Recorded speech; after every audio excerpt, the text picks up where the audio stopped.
Hello, UPSC aspirants. I hope you all are doing well, and I welcome you all back to the channel ACE UPSC with नित्या पांडे।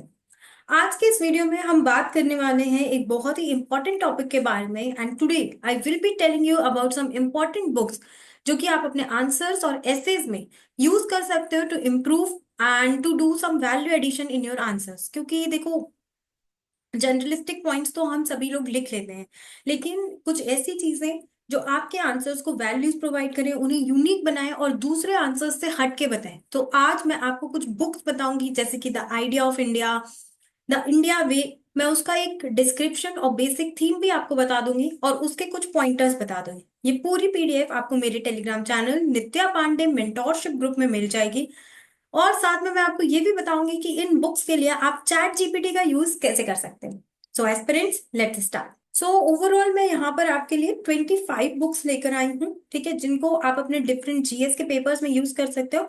यहाँ पर मैंने कुछ almost 10 books के लिए आपको ये भी बताऊंगी कि उनको आप किस पेपर में कैसे यूज कर सकते हो, क्या मेजर पॉइंट्स हैं।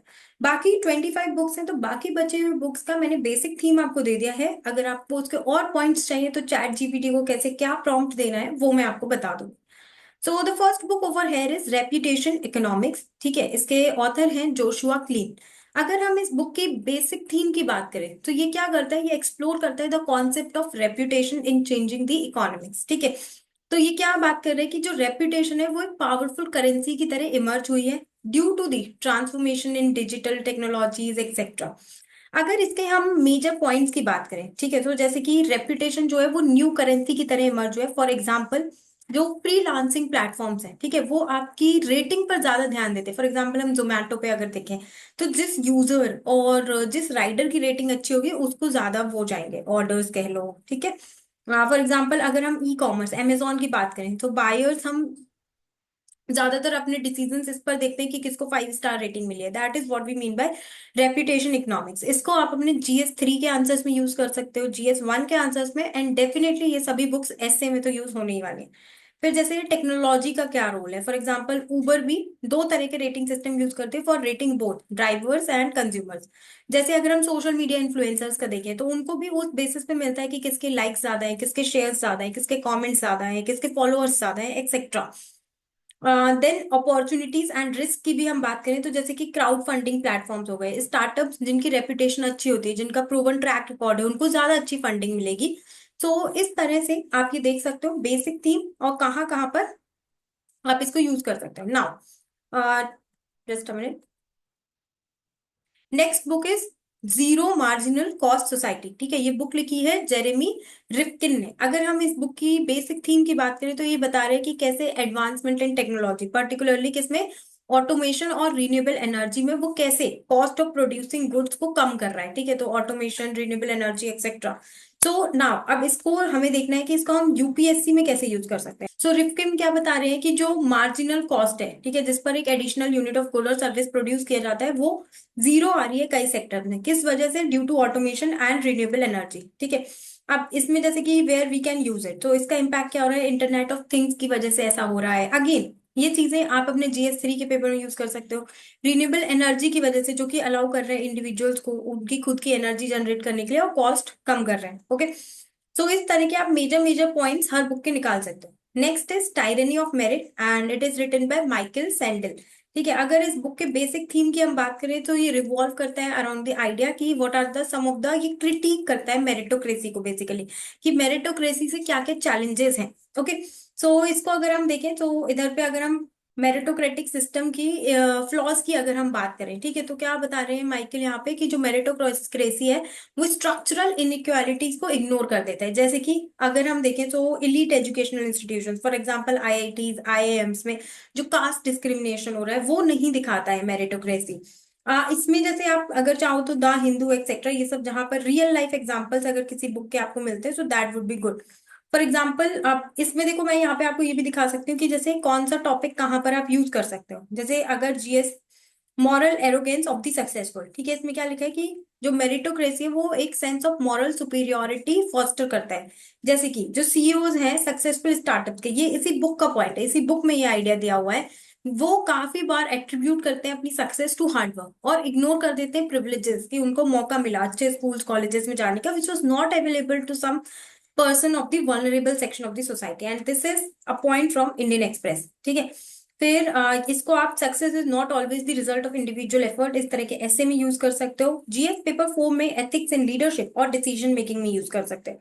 फिर जैसे इस बुक में एक पॉइंट है under valuation of work, that is meritocracy often devalues essential but non elite jobs. ठीक है, डी वैल्यू कर देते हैं। जैसे कि role of sanitation workers during कोविड-19 बहुत एसेंशियल वर्क था लेकिन उसको डी वैल्यू कर रही है मेरिटोक्रेसी। ये कहाँ पर हम यूज कर सकते हैं? जीएस 3 के इंक्लूसिव डेवलपमेंट में, dignity of labour in a modern economy, इस तरह के एसेज में हम यूज कर सकते हैं इसको। फिर जैसे कि अगर एक पॉइंट हम देखें इस बुक का टायरेनी ऑफ मेरिट का, that is role of luck and privilege. तो सैंडल क्या बोलते हैं, कई बार लक भी एक रोल प्ले करता है। ऑब्वियसली हम सब बोलते हैं, यूपीएससी प्रिपरेशन में भी हम सब बोलते हैं कि हार्ड वर्क है लेकिन उसके साथ साथ थोड़ा बहुत लक भी है। डिस्पैरिटी इन यूपीएससी प्रिपरेशन रिसोर्सेज। ठीक है, स्टूडेंट्स अर्बन एरियाज में जो रहते हैं उनको ज्यादा एक्सेस है टू मटेरियल्स एक्सेट्रा। इसको आप जीएस पेपर 2 एजुकेशन पॉलिसीज और सोशल जस्टिस में यूज कर सकते हैं। ठीक है, नेक्स्ट बुक पे चलते हैं हम, an era of darkness. An era of darkness is written by Shashi Tharoor. ठीक है, ये किसके बारे में? It is mainly about the drain of wealth during the time of Britishers. ठीक है, अब इसको आप अपने जीएस 1 में यूज कर सकते हैं। मॉडर्न हिस्ट्री में आप आंसर्स को कोट करने के लिए you can very well use this book. ठीक है, अब इसमें क्या क्या बताया गया है, जैसे कि अगर इसके कुछ पॉइंट्स की बात करें तो सबसे पहले he is talking about drain of wealth. ठीक है, तो बता रहे सिस्टमेटिकली कैसे इंडिया की वेल्थ ड्रेन हुई। इसको कहाँ पर यूज कर सकते हैं? Colonialism and its economic legacy, इस तरह के ऐसे में GS paper 1। GS paper 3 economic exploitation. Then next important point जो इस बुक का है, it is destruction of indigenous industries. ठीक है, तो ब्रिटिश पॉलिसीज की वजह से जो हमारी फ्लरिशिंग टेक्सटाइल इंडस्ट्री थी उनका डिस्ट्रक्शन हुआ।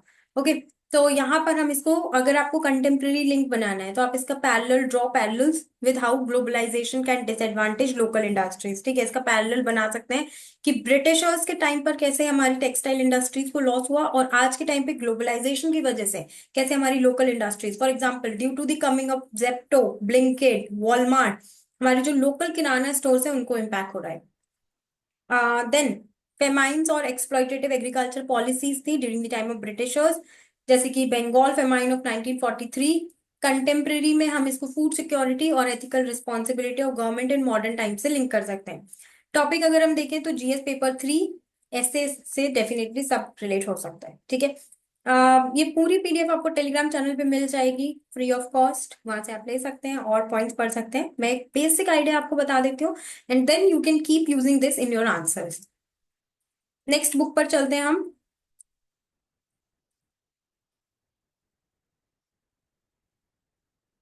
तो the next book is idea of justice. Idea of justice is written by Amartya Sen.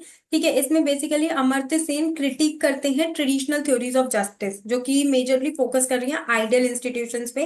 Traditional theory of justice was given by John Rawls, जिनका ऑप्शनल पीएसआईआर है उनको काफी पता होगा, अब एथिक्स में भी ये पढ़ रहे हैं हम।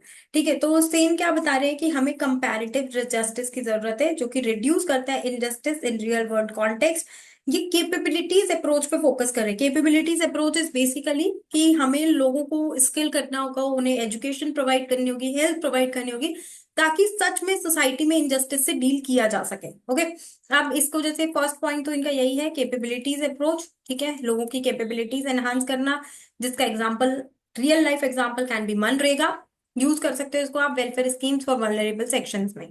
नाउ सेकेंड पॉइंट अगर हम देखें जो अमर्त्य सेन अपनी इस बुक में हाईलाइट कर रहे हैं, it is comparative justice versus perfect justice. तो सेन एम्फेसाइज करते हैं कि जो टेंजिबल जस्टिस है वो हमें रिड्यूस करने की जरूरत है, जिसके एग्जाम्पल अगेन हम ट्रिपल तलाक को दे सकते हैं। ठीक है, gender justice. Then public reasoning और डेमोक्रेसी, मतलब बेसिकली सेन का कहना है कि एक डेमोक्रेसी में जो पॉलिसीज वगैरह है वो ज्यादा अच्छी बन के आती हैं। ठीक है, इसको आप यूज कर सकते हो in your GS paper 2।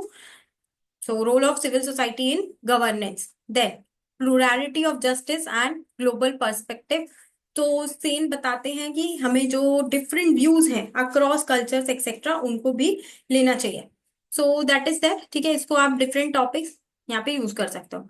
Then next book is the path, sorry, next book is Indira, sorry, yes, next book is Indira Gandhi. ठीक है, इसको लिखा है इंदर मल्होत्रा ने। ओके, तो बेसिकली बुक के नाम से समझ आ रहा है कि इंदिरा गांधी की लाइफ के बारे में होगा। बट बेसिकली उस टाइम पीरियड में जो इंस्टांसेस हुए थे, for example the views on emergency, the views on Bangladesh liberation war etcetera, उनको आप यूज कर सकते हैं। Okay, so this is a list of books. Okay, इसको आप अपने आंसर्स में यूज कीजिए। अगर आपको स्पेसिफिकली किसी बुक के बारे में कुछ नहीं समझ आ रहा है तो आप टेलीग्राम ग्रुप में अपना डाउट डेफिनेटली पूछ सकते हैं। Thank you. It was great interacting with all of you and good luck for your preparation.